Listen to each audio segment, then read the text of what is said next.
प्रश्न क्रमांक 1. पुढीलपैकी तालव्य अल्पप्राण असणारी व्यंजने कोणती? व्यंजने आहेत क, च, छ आणि ज. पर्याय आहेत फक्त अ बरोबर, फक्त ब आणि ड बरोबर, फक्त क बरोबर आणि फक्त ब आणि क बरोबर. तर याचं योग्य उत्तर आहे पर्याय क्रमांक ब, फक्त ब आणि ड बरोबर. प्रश्न क्रमांक 2. विसर्ग हा एक टिंबटिंब वर्ण आहे. पर्याय आहेत 1 तालव्य, 2 ओष्ठ्य, 3 कंठ्य आणि 4 दंत तालव्य. तर याचं योग्य उत्तर आहे पर्याय क्रमांक 3 कंठ्य. प्रश्न क्रमांक 3. भाषाविषयक कौशल्यांच्या साधारणपणे किती पायऱ्या आहेत? भाषाविषयक कौशल्यांच्या साधारणपणे किती पायऱ्या आहेत?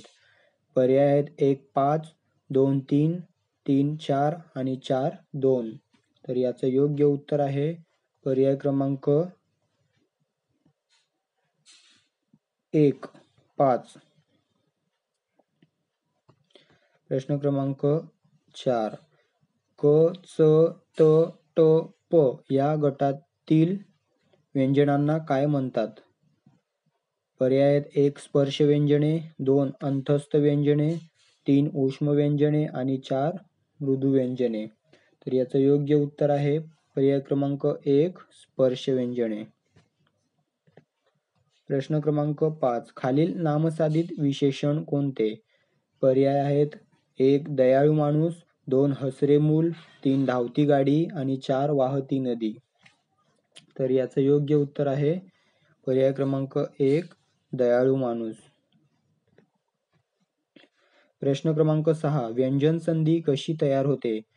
पर्याय आहेत 1 व्यंजनामध्ये स्वर किंवा विसर्ग मिसळून, पर्याय क्रमांक 2 व्यंजनामध्ये स्वरादी मिसळून, पर्याय क्रमांक 3 व्यंजनामध्ये फक्त व्यंजन मिसळून आणि पर्याय क्रमांक 4 व्यंजनामध्ये स्वर किंवा व्यंजन मिसळून. तर याचं योग्य उत्तर आहे पर्याय क्रमांक 4 व्यंजनामध्ये स्वर किंवा व्यंजन मिसळून. प्रश्न क्रमांक 7. पुढीलपैकी संधी विग्रहाच्या नियमानुसार गटात न बसणारा शब्द कोणता? पर्याय आहेत दुष्काळ, 2 दुर्जन, 3 निष्कारण आणि 4 निष्फळ. तर याचं योग्य उत्तर आहे पर्याय क्रमांक 2 दुर्जन. प्रश्न क्रमांक 8. पूर्वरूप संधी ओळखा. नाही अधिक असा. पर्याय आहेत 1 नाहीसा, 2 नाही, 3 नाहसा आणि 4 नाहीसा. तर याचं योग्य उत्तर आहे पर्याय क्रमांक 1 नाहीसा. प्रश्न क्रमांक 9. रंग अधिक छटा बरोबर काय? पर्याय आहेत 1 रंगछटा, 2 रंगछटा, 3 छटा रंग आणि 4 यापैकी नाही. तर याचं योग्य उत्तर आहे पर्याय क्रमांक 1 रंगछटा. प्रश्न क्रमांक 10. यशोधन या शब्दाचा संधी प्रकार ओळखा.